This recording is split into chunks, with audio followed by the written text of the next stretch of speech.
business managers have often asked me, how do I take all this knowledge about ecosystems and ecosystem services and relate it to my bottom line and then take proactive action?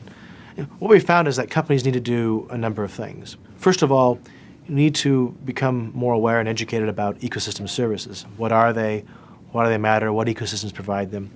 The second step is to look at your own corporate operations and think through, to what degree does my company depend upon or impact these ecosystems and ecosystem services? So what we found working with a number of companies is that the degree to which a company depends upon or impacts an ecosystem service determines the degree to which a company faces a real business risk or business opportunity. The logic's pretty straightforward. If I depend upon fresh water as an input to my production process, and then all of a sudden fresh water becomes more scarce, then I face a real material business risk. If I impact an ecosystem or an ecosystem service negatively, I'm the biggest consumer of fresh water in a certain watershed. That in turn might create a number of business risks for my company, either reputational risks because I'm seen as the big water hog, or regulatory risks if the governments come in and start clamping down on water usage. Or maybe I even provide an ecosystem service. I'm a company that owns lots of forest lands and people use my forests for hiking and recreation, etc. Maybe there's opportunities. Maybe I can start charging user fees. Maybe I use this for strengthening my relationships with non-government organizations or communities. So again, it's that degree of dependence and impact that determines your risks and opportunities. We've developed a methodology, the Corporate Ecosystem Services Review, that helps companies systematically think through their dependence and impact on ecosystem services and then translate that into the types of risks and opportunities they might face. Okay?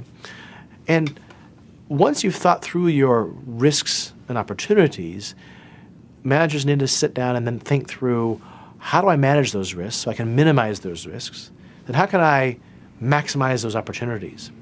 And what we've found is that there's three generic categories of strategies. One is things you do within your own four walls.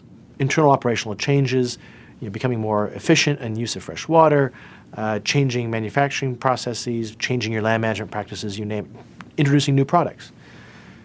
But at the same time, I realize businesses often can't manage all their risks on their own or take advantage of opportunities on their own either. They need to work with others. So a second category is to engage stakeholders, whether that is your industry peers or NGOs, and develop strategies that reduce the risks or take advantage of new opportunities.